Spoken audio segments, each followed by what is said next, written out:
Hi hello viewers, welcome to Akasam news. Big breaking news చూసుకుంటున్నాం.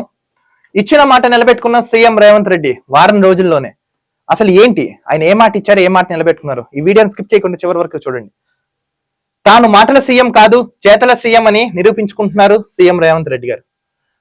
ఇచ్చిన మాట మర్చిపోకుండా రోజు వ్యవధిలోనే నెరవేరుస్తూ పేదల కుటుంబాల్లో వెలుగు నింపే ప్రయత్నం చేస్తున్నారు. విధి నిర్వహణలో ఉన్న స్విగ్గీ డెలివరీ బాయ్ ప్రమాదవశాత్తు మరణించగా ఆ కుటుంబానికి ఆర్థికంగా అండగా ఉంటానని సీఎం రేవంత్ రెడ్డి హామీ ఇచ్చారు. కాగా వారం రోజుల్లోనే బాధిత కుటుంబానికి 2 లక్షల రూపాయల చెక్కును అందించారంటండి.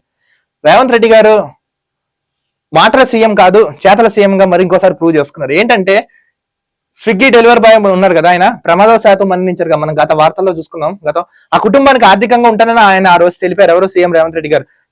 వారం రోజుల్లోనే ఆ కుటుంబానికి 2 లక్షల రూపాయల చెక్ ఇచ్చి ఆయన ఇచ్చిన మాట నిలబెట్టుకున్నారు రేవంత్ రెడ్డి గారు. ఇదిగోండి, రేవంత్ గొప్ప మనసు అని. తెలంగాణ సీఎం రేవంత్ రెడ్డి తన మార్క్ పాలన చూపిస్తున్నాడు. ఇచ్చిన ప్రతి మాటను మర్చిపోకుండా గుర్తు పెట్టుకుని మరి నెరవేరుస్తూ దట్ ఈజ్ రేవంత్ రెడ్డి అనిపించుకుంటున్నారంట. ఈ క్రమంలోనే 4 నెలల క్రింద విధి నిర్వహణలో ప్రమాదవశాత్తు మరణించిన స్విగ్గీ డెలివరీ బాయ్ కుటుంబానికి సీఎం రేవంత్ రెడ్డి 2 లక్షల రూపాయల ఆర్థిక సాయం అందించారు. ఇచ్చిన మాట ప్రకారం కేవలం వారం రోజుల్లో నా కుటుంబానికి సీఎం ఆర్థిక భరోసా అందించారు. ముఖ్యమంత్రి సహాయ నిధి నుంచి 2 లక్షల రూపాయల చెక్కును శనివారం సచివాలయంలో బాధిత కుటుంబానికి అందించారంట. చూడండి, బాధిత కుటుంబానికి సీఎంఆర్ఎఫ్ చెక్లు అందులోంచి 2 lakhs తీసి ఆ స్విగ్గీ చనిపోయారు కదా ఆ కుటుంబానికి అందించారంట రేవంత్ రెడ్డి గారు 1 వీక్ వ్యవధిలో.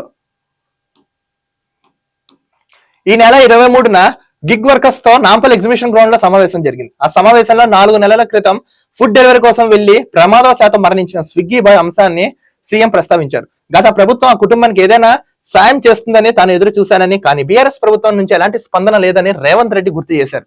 ఆ కుటుంబ వివరాలు తెలుసుకుని ముఖ్యమంత్రి సహాయ నిధి నుంచి 2 లక్షల రూపాయల కుటుంబానికి అందించాలని అధికారులను సీఎం ఆదేశించారంట. చూడండి, 2 లక్షల రూపాయలు అందించారు. అంటే మాటల్లో కాదు చేతల్లో చూపించాలంటారు చూసారా, దానికి నిలువెత్తిన ఉదాహరణగా మనం రేవంత్ రెడ్డి గారిని చూడొచ్చు. వెంటనే అధికారులను ఆదేశించారు. బాధిత కుటుంబానికి తన సీఎంఆర్ఎఫ్ నుంచి 2 lakhs ఇవ్వడం జరిగింది. వెంటనే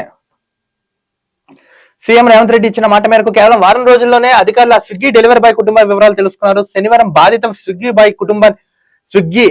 బాయ్ కుటుంబాన్ని సచివాలయానికి పిలిపించి ముఖ్యమంత్రి చేతుల మీదుగా కుటుంబానికి 2 లక్షల ఆర్థిక సాయాన్ని అందించారు.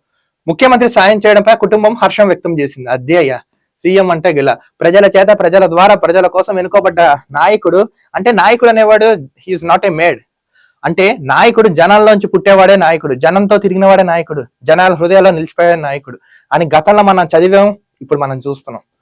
నిజంగా రేవంత్ రెడ్డి గారు సీఎం అయిన తర్వాత నిజంగా ఆయన స్టైల్లో ఆయన డిఫరెంట్ వేలో ఆయన పరిపాలన చేస్తున్నారు. నిజంగా మీ పరిపాలన చాలా అద్భుతంగా ఉంది. మీరు ఈ 5 ఏళ్ళు కూడా ఇలానే చేసి నిజంగా అప్పుల పాలైపోయిన తెలంగాణని మంచి బాటలు పెడతారని ఆశిస్తున్నాను. అలాగే మీ స్టైల్లో ఎలా అంటే మీరు దూద్ కా దూద్ పానీ కా పానీ అన్నట్టుగా ఉండాలండి. నేనైతే అని చెప్పడం చాలా అద్భుతంగా చేస్తున్నారు. నిజంగా hats off to CM Revanth Reddy గారు.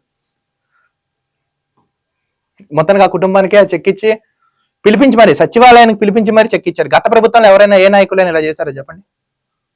ఇలా ఉండాలి నాయకుడు అంట. మరొక వీడియోతో కలుద్దాం. అంతవరకు చూస్తున్నాను ఆకాశం news. This is Dilip signing off.